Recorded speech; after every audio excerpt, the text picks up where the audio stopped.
में भी नहीं आएगी बिजली। की जम्मू में 3 दिन तक ये भी बताया गया है कि बादल फटने के आसार हैं, बाढ़ आने के आसार है। तो कहीं भी अगर पानी के किनारों पर जाएं तो आप लोग इस चीज को ध्यान रखें कि वाटर लेवल इस समय इंक्रीज हो चुका है। तो अगर आप लोग भी कहीं पानी के इलाके के पास जाते हैं, पानी के किनारों के पास जाते हैं, तो इस चीज को बहुत ही अपने ध्यान में रखें। अभी मैं फिलहाल आपको बता दूं, जम्मू कश्मीर में 3 दिन तक बादल फटने की, बाढ़ आने का अलर्ट जारी कर दिया गया है। बारिश के दौरान जो है वो लैंडस्लाइड भी हो सकता है, इस चीज के बारे में भी बताया गया है। सोमवार को प्रदेश के कुछ हिस्सों में बारिश हुई, लेकिन उमस से राहत लोगों को नहीं मिली। कश्मीर के भी कुछ हिस्सों में बारिश जो है वो हुई। राजधानी कश्मीर की बात की जाए तो इसमें बताया गया है कि सुबह 3 घंटे से तेज बारिश जो है, बारिश के बाद अधिकांश हिस्सों में जो है वो पारा कम नजर नहीं आया, क्योंकि उमस लगातार लोगों को परेशान कर रही थी। इसी के साथ जम्मू कश्मीर में अगले 3 दिन तक कुछ हिस्सों में भारी बारिश हो सकती है, बाढ़ आने के आसार है। इवन ये भी बताया गया है मौसम विज्ञान केंद्र श्रीनगर के अनुसार कि बादल भी फट सकते हैं। और कहीं भी पानी के किनारों पर जा रहे हैं तो सावधान रहें, अगर पानी के किनारों के पास रहते हैं तो भी सावधान रहें। ये तमाम चीजें आप लोगों के लिए जानना बहुत ज्यादा जरूरी है। मौसम विज्ञान केंद्र श्रीनगर के अनुसार बारिश के दौरान लैंडस्लाइड और पहाड़ों से पत्थर गिरने के मामला सामने आ सकते हैं, इसलिए आप लोगों को पहले ही अलर्ट कर दिया गया है। आप लोग पहले ही अलर्ट हो जाएं अगर ऐसे इलाकों पे जाते हैं। पहाड़ी इलाकों में खासकर जाने से परहेज करें इन 3 दिनों के लिए। इन 3 दिनों में आप लोग जो है वो पहाड़ी इलाकों में अगर वीकेंड सेलिब्रेट करने जा रहे हैं, गर्मियों का जो है गर्मियों से राहत लेने जा रहे हैं, तो मत जाइए, क्योंकि हो सकता है लैंडस्लाइड के मामले अगर सामने आए, पहाड़ों से पत्थर गिरने के सामने आए मामले, तो इससे हाईवेज भी बंद हो जाते हैं, कई बार यातायात पूरी तरह से प्रभावित हो जाता है। तो अगर आप लोग जा रहे हैं तो इन चीजों को ध्यान में रख के जाइए। आज के मौसम की अगर मैं बात करूं तो जम्मू से तस्वीरें आप लोग अपनी स्क्रीन पर देख पा रहे हैं।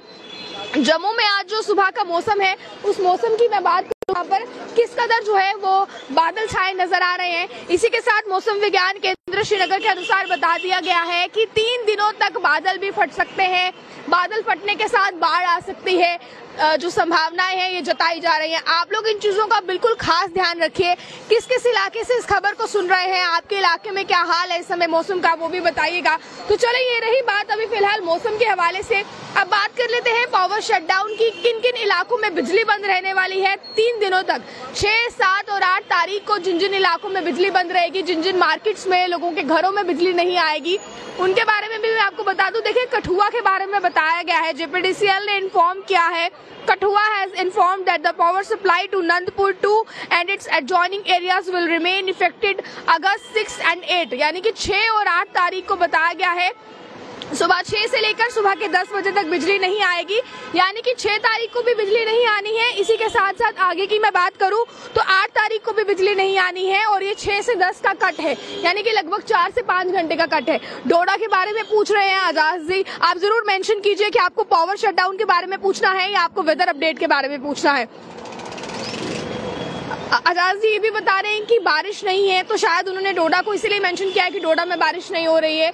इसी के साथ साथ आपको ये भी बता दें, अभी अनंतनाग कोकरनाग की भी बात की जा रही है। देखिए, आपको मैं ये भी बता दूं कि बताया गया है फिलहाल कि जो पहाड़ी इलाके हैं वहां पर मौसम कुछ ज्यादा खराब हो सकता है। जम्मू के भी कई इलाके ऐसे हैं, बताया गया है, जहां पर मौसम खराब हो सकता है, बादल फटने के मसले सामने आ सकते हैं। बादल फटने के साथ साथ मैं ये भी आपको बता दूं, बताया गया है कि पहाड़ों से पत्थर गिर सकते हैं, लैंडस्लाइड हो सकता है। तो ये तमाम जो चीजें हैं ये कहीं ना कहीं चिंताजनक है, ये लोगों को टेंशन में डालने वाली है। तो आप लोग इस खबर को ध्यान से सुनिए, साथ ही साथ ज्यादा से ज्यादा शेयर कीजिए, और अपने जितने भी आपके डियर्स हैं, आपके नियर्स हैं, आप उन सभी को, अपनी फैमिली फ्रेंड्स को, सभी को बताइए कि 3 दिनों तक पहाड़ी इलाकों में जाने से परहेज कीजिए, क्योंकि इस समय 3 दिनों तक हैवी लैंडस्लाइड जो है वो हो सकती है। जो है शूटिंग स्टोन, पहाड़ों से पत्थर गिर सकते हैं, और इसी के साथ साथ बाढ़ आने की भी संभावना जताई जा रही है। देखें, इस समय मौसम विज्ञान केंद्र श्रीनगर के अनुसार की बात की जाए तो उनकी तरफ से साफ तौर पर चेतावनी जारी की गई है कि इस समय मौसम बहुत बिगड़ सकता है आने वाले 3 दिनों तक, और बिगड़ते मौसम के साथ जो है बादल फटने के भी आसार नजर आ रहे हैं। तो इसीलिए आप तमाम लोग पहले ही सचेत रहें। आप लोग जो है इस चीज के लिए ध्यान। मैंने अभी इस समय पावर शटडाउन की बात की है, तो पावर शटडाउन में भी आप लोगों को ध्यान में रखने की बात यह है कि आप लोग जो है वो पावर शटडाउन को भी ध्यान में रखें कि बिजली भी जो है वो काफी दिनों तक बंद रहने वाली है। इसी के साथ साथ कठुआ में बारिश नहीं हो रही है, ज्योतिका जी बता रहे हैं कठुआ में बारिश नहीं है, कश्मीर में भी। तो चले सभी अपने अपने एरिया के बारे में मेंशन कर रहे हैं इस समय। तो आप लोगों को फिलहाल टेंशन रहने की जरूरत है, क्योंकि जम्मू कश्मीर का मौसम कब बदल जाए इस पर कोई भी स्पष्टीकरण नहीं होता है। पर मौसम विज्ञान केंद्र श्रीनगर के अनुसार जो वेदर एडवाइजरी चेक की जाती है उस पर आप लोगों को ध्यान देने की जरूरत है। और साथ ही मैं आपको ये भी कहूंगी कि जब आप नेशनल हाईवे पर ट्रेवल करेंगे तो आप लोग नेशनल हाईवे पर ट्रेवल करने से पहले वहाँ की ट्रैफिक एडवाइजरी जरूर चेक कीजिए, टीसीयू से कांटेक्ट कीजिए, यानी कि ट्रैफिक कंट्रोल यूनिट जो है उनसे कांटेक्ट कीजिए, उसके बाद ही आप लोग हाईवेज पर ट्रेवल कीजिए। और अगर आप लोगों को कुछ भी जानना हो तो आप हमारे दिए गए चैनल के नंबर्स पर भी कांटेक्ट कर सकते हैं ट्रैफिक एडवाइजरी जानने के लिए या अदर चीजें जानने के लिए। तो आप लोग देखते रहे आगे के अपडेट्स के लिए। All times future camera person को दीजिए इजाजत। जय।